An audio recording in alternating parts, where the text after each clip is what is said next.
the full fruits of her labours, but things were changing gradually, so she knew that it was going to happen. But Millicent Fawcett, she's the only lady statue represented here in Parliament Square. Let's hope that changes at some time soon. Now we are going to go pass under the shadow of Big Ben. We've still got probably another year and a half of scaffolding here.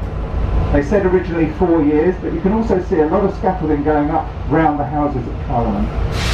So Westminster Hall on our right with a big arch window, that is 900 years old. As we come on to the river now, we're going to cross the river at Westminster Bridge. We have the London Eye on the left, not yet open to the public. Great views to the left and to the right. You'll get that famous view of the Houses of Parliament from the river just here on your right. Houses of Parliament and Big Ben are only 160 years old. They were built in Victorian times, by about 1870. London Eye was built in 1999. It was put up, it was actually built horizontally across the river. I don't know whether any of you remember that. It was built horizontally, it was all assembled, and then when it was completed they lifted it upright on that great big cantilever arm, been there ever since. So it was there for the Millennium celebrations, the fireworks. So hopefully soon you'll be able to go on to the London Eye again. Over on the right we've got St Thomas's Hospital, which is the largest hospital in central London. It's also where you find, when it's open, the Florence Nightingale Museum. And this huge block of buildings here on our left used to be the home of London government. This is County Hall, and it was where the Greater London Council were here until 1986, and then we became a mayoral city. London suddenly was handed over to a mayor. Originally Ken Livingstone, he served 2 terms. Then we have Boris Johnson, and we've got Sadiq Khan at the moment. So we do work under a mayoral system. If I remember, I'll show you where the new City Hall is. We go past it. I'm usually talking about other things there, but if I remember, I'll point out where that was. But it's a massive area. You can see we're going to go right round it. London has 32 boroughs, so 32 different councils, plus the 2 cities of London, the City of London and the City of Westminster. We've just come through Westminster and we're heading towards the City of London. So 2 cities, 32 boroughs, and all of those councils used to meet in County Hall. So you can imagine with infrastructure, if they wanted to make a change to roads or education or something like that, it would go on for months and months. But now the councils tend to sort out what they want in their local area. I live in a borough called Merton, and we've got a Merton Borough Council building right in the middle of my local town. So they deal with things locally, and then if it's... This is Waterloo Station. This platform in front of us here used to be the Eurostar terminal. Up until 2007 they moved the Eurostar up to St Pancras to the north of London. You've got St Pancras and King's Cross. King's Cross, of course, made famous really through the Harry Potter stories of platform 9 3/4 at King's Cross. There's quite a good photo of the London Eye coming up soon on the left, but then there's an even better one. So if you want to get cameras ready, start thinking about getting cameras ready, there's a great photo of the London Eye coming up. If you look down this next road, this is as close as we get, but you can't see the whole eye because it's too close, really, and the buildings are blocking some of it. But when we get onto Waterloo Bridge, on the left is a fantastic photo, and right in the middle of it is Big Ben, so you can see the 2 right in line. But have a look down here to the left first. So London Eye, 135 metres high. When it's running, it takes a full half an hour to go round, and from the top you can see 40 kilometres in all directions. On a good day like today, you'd be able to see Windsor Castle, which is the Queen's main home, from the top of the eye. I went up there on a winter's evening and the sun was going down over Windsor, so I couldn't see anything to the west. It was just completely blinded by the sunlight, but apparently you can. All of this is new. Get a nice flat at the top here for 50 million, probably more than that now. Who wants to? Prices in London, astronomical. This is Waterloo Station just around the corner here. And the very ornate entrance, you get a glimpse of the Shard over there as well. We're going to go very close to that. But this lovely old entrance on the right, Waterloo, is actually a memorial to soldiers who worked to station staff who died in First and Second World War, so the memorial was put up as a memorial to train workers, rail workers who died during those wars. And in front of us, cinemas are going to be open soon. That is a cinema. That is the British Film Institute Imax cinema. It's the largest cinema screen in Europe. As far as I'm aware, still is. 4 double-decker buses high, and the screen goes round the inside of that curved wall, so it basically fills your vision entirely. Can you hear me okay with this mask on? Yeah? Good. I wasn't sure, but yeah. Okay, get your cameras ready. Coming up on the left-hand side, at the end of this building, there are some yellow steps, and if you look down the gap between the 2 buildings, you get the London Eye, Big Ben right in the middle, beautiful blue sky behind, so well worth taking. Abby's going to slow down a little bit for you so you can get this photo, which is great. We're not allowed to stop here because it is a bus stop, but if you have a look down to the left, through this gap, every time you come through it's different, you know, it depends what the weather's doing. So it's a lovely photo, and it'll look even better, of course, when they take the scaffolding down. Thank you, Abby, that's great. How are we doing at the back? Can you see it right? Got that one? Good. Thanks, Abby. Now, this is one of my favourite bridges, Waterloo Bridge, named after the Battle of Waterloo of 1815. The original bridge was built in 1817. This isn't it, it's been replaced since then. But on our left, we have Westminster.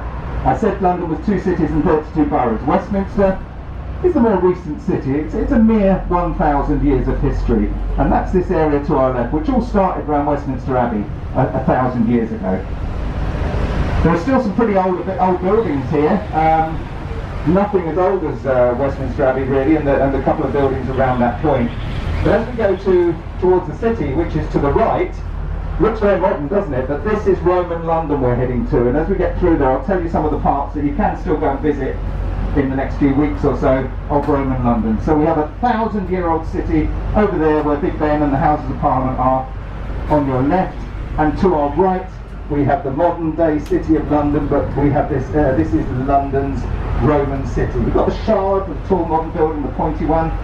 That actually was inaugurated on this day in 2012. You've got the walkie-talkie building, the one that gets wider at the top. The wedge-shaped one in the middle is the Leadenhall building, nicknamed the Cheese Grater. And you can see the one with the black block, which is now dwarfed by the others. That was the NatWest Tower, which was the tallest building there for a while. And of course, St Paul's Cathedral. Christopher Wren's masterpiece, St Paul's. We'll be going fairly close to St Paul's. The road in front of it is shut off today, sadly, but we can still get a good view of it. I'll tell you more about that when we can see it. This is Somerset House on the right-hand side. This was for many, many years the Birth, Marriage and Death Records Office. It was known as the Hatcham, Matcham and Dispatcham building. So it was nicknamed. The deaths and records, all the records are now in a building over near Kew Gardens. If you look down to your left, you will see the top of Nelson's Column. So we're about 500 metres from Trafalgar Square. That's straight down that road behind the Strand. The Lion King, hopefully that will survive. It's been at the Lyceum there for 20 years. Mamma Mia, here we go again. Hopefully that will survive. That's 20 years old as well. And there, up, you can see Frozen. That's supposed to be coming in this year. Who knows? Beautiful Wildorf Hotel on the left. When I was here in March, that was covered in scaffolding. It's all been cleaned up at the front. It's a lovely old Art Deco hotel from the early 1900s. Another musical. They haven't taken the signs down yet. Tina. That was doing quite well, so hopefully that will survive. And this street on the left here is called Kingsway. Kingsway was unveiled or opened by King Edward VII. It's the widest street in Westminster. It goes all the way up past the British Museum up to St Pancras and King's Cross Station. It was opened by Edward VII in 1905. And on the right we have the Australian Embassy, Australia House. That was also one of the Harry Potter locations. They used that building as Gringotts Bank in Harry Potter and the Philosopher's Stone. If you remember that very ornate building, that's that inside. I'm not Australian, so I've never been inside, but it is there apparently. We're going to see some wonderful, lovely old churches as we come through. This is the Royal Air Force Church, St Clement Danes in front of us here on the right. A typical Christopher Wren church. Oranges and lemons, so the bells of St Clement's. That's the Oranges and Lemons Church. Might be playing it, I can't really tell. Sometimes the bells chime the nursery rhyme. I don't think they are at the moment. This wonderful building here on the left is the highest and largest civil court in the land. This is the Royal Courts of Justice. You've probably seen this front door coming up on your left here on the evening news. If there's a big civil case going on, it will happen here. So this entranceway is very famous. Beautiful, beautiful building. Looks like a cathedral, but it is the Law Court. So every metre we go in this direction, we are travelling back in time. I'm going to be telling you about the Great Fire of London in a minute. But this column in front of us with the dragon, that's a good photo, if you can get that one. It's just coming up above me now. This dragon, that's a good photo. This is the gate to the City of London. So we are leaving Westminster behind. We're now in the City of London. Older and older and older it gets as we go through here. This building on the right dates back to the 1500s. It's the oldest one of its kind left. It's the only timber building left from that date, called Prince Henry's Room. It's a museum. This pub, it dates from around the same time. These buildings both survived the Great Fire of London, basically because the fire didn't quite reach them, but they're the oldest ones we've got around here. This church is pretty old, but that has been rebuilt again since the Great Fire. Statue of Queen Elizabeth I there on the left. That is the best likeness we have of her. There are paintings of her, but that's the only statue of Queen Elizabeth I. Now, the Great Fire of London burnt for 4 days and 5 nights, and they stopped it in this direction here, Fetter Lane.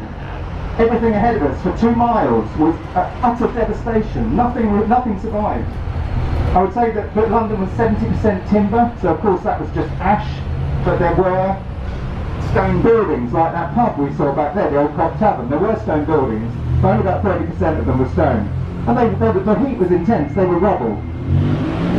So we're basically now passing through 2 miles of what was 353 years ago absolutely nothing. It was a terrible place to be. But they got building very quickly, and the very first building they built in Fleet Street, there was building going on everywhere, but the very first one that we're going to pass, and the oldest building we're now going to see until the Tower of London, is a pub.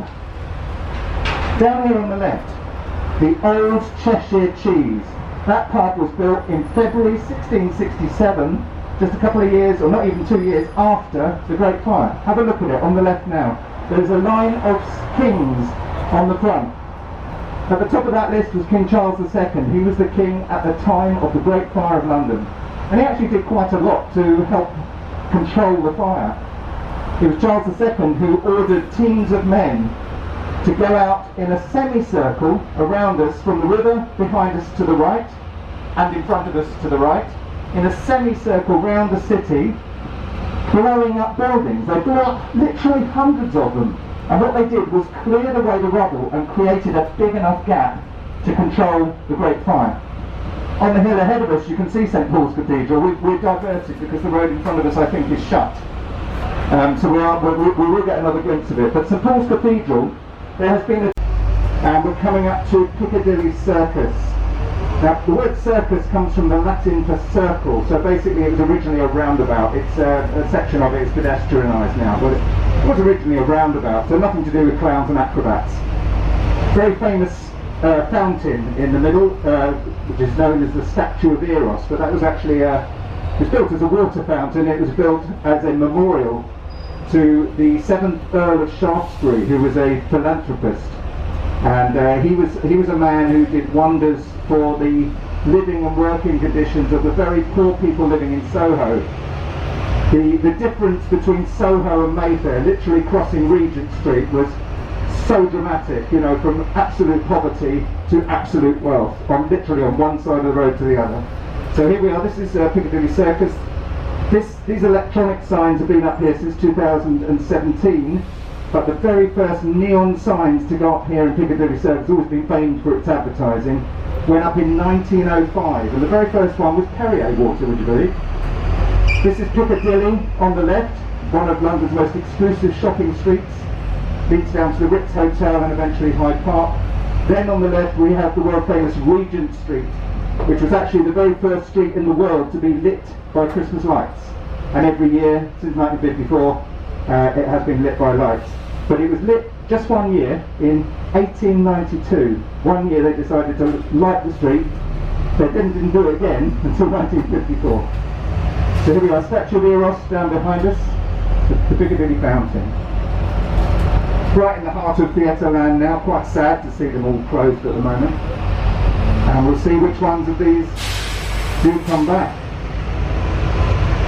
Building work's still going on, as you can see there's a lot of that happening. So on our left we have an area known as Soho, and to our right we have an area known as Chinatown. Now Chinatown was originally, or the Chinese population originally lived over in Limehouse to the east of London. But that area was so badly bombed out during the Second World War that the Chinese population then moved in here to Gerrard Street. And that was in 1959, and Chinatown really took off because a lot of soldiers had been fighting overseas and had got a real taste for spicy food and foreign food. So Chinatown became one of the top places to eat. So the community just grew and grew and grew, much bigger community than in when it was in Limehouse. As I said, Soho was a very, very poor area, and it's not now. Nowhere in London really, in central London, carries any sort of poverty, as it used to in Victorian times. Got the lovely Palace Theatre coming up here on the left-hand side. Now, before the lockdown, that was Harry Potter and the Cursed Child. This was where Jesus Christ Superstar was originally performed in London in the 70s, so that was known as the first sort of big rock musical. Les Miserables was here for, let me think, about 12, 13 years, something like that. It's now back down at the Queen's. And we're going to turn